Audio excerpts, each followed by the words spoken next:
This is a presentation on One Flew Over the Cuckoo's Nest by Ken Kesey.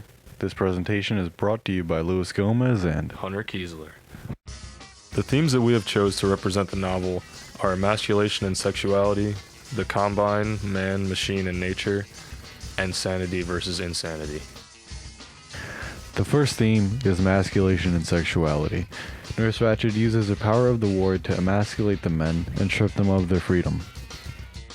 Maybe not you, buddy, but the rest are even scared to open up and laugh. You know, that's the first thing that got me about this place, that there wasn't anybody laughing.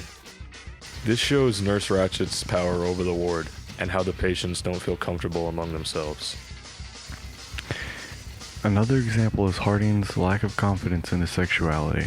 He admitted himself into the hospital, feeling inferior to the rest of society. Another quote.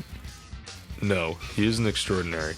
He is simply a man and no more, and is subject to all the fears and all the cowardice and all the timidity that any other man is subject to. Given a few more days, I have a very strong feeling that he will prove this. This quote shows that Nurse Ratched is deliberately trying to emasculate McMurphy in front of the other patients. Is this the usual procedure for these group therapy shindigs?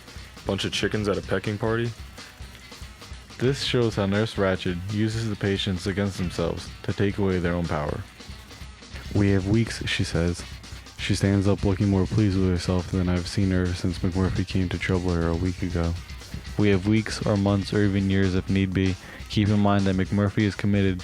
The length of time he spends in this hospital is entirely up to us. This quote shows that Nurse Ratched has the power to emasculate McMurphy or any other patient on the ward. A final example would be how Nurse Ratched uses Billy Bibbit's own mother as a tool against him. She threatens to tell his mother things when she feels the need to put him back in line. This eventually leads to Billy's suicide. The second theme is the combine, man, machine, and nature. The combine is what Bromden calls society at large. It exists to oppress the people within it. The ward is a factory for the combine, made to reset the people's behavior into the correct behavior. It came from the chief's history of his ancestors' land being taken from them. The combine caused the chief to lose his human nature. He becomes what other people believe to be deaf and dumb. The chief cleans the ward on a schedule like a robot.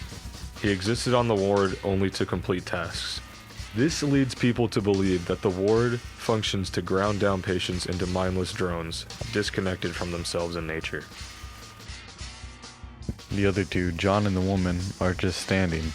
Not a one of the three acts like they heard a thing I said. In fact, they're all looking off from me like they'd assumed I wasn't there at all. This quote shows that Chief Bromden has been neglected and ignored all his life. "Let's go, Chief," he says. "Let's get up and get to your duties." I don't move. The bucket rocks on my arm. I don't make a sign I heard.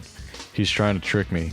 He asks me to get up again, and when I don't move, he rolls his eyes up to the ceiling and sighs, reaches down and takes my collar and tugs a little, and I stand up. This quote shows how the combine forced the chief to continue to act deaf and dumb. Nurse Ratched, being a part of the combine, keeps everything in the ward on a strict schedule. Oh yes, the so-called music. Yes, I suppose we do hear it if we concentrate, but then one can hear one's own heartbeat too, if one concentrates hard enough.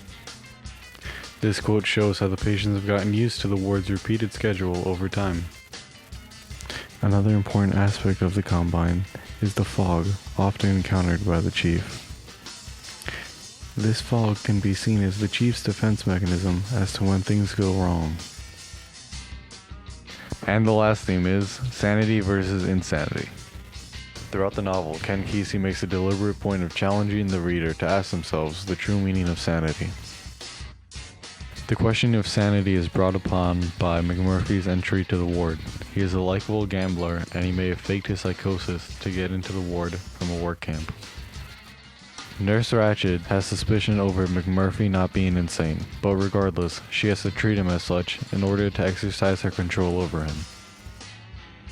The ward is meant to help cure those who are insane, but instead it makes the patients feel inferior, making the reader question if they were ever insane to begin with. An example of the ward's effect on the men's sanity is when Cheswick drowned himself.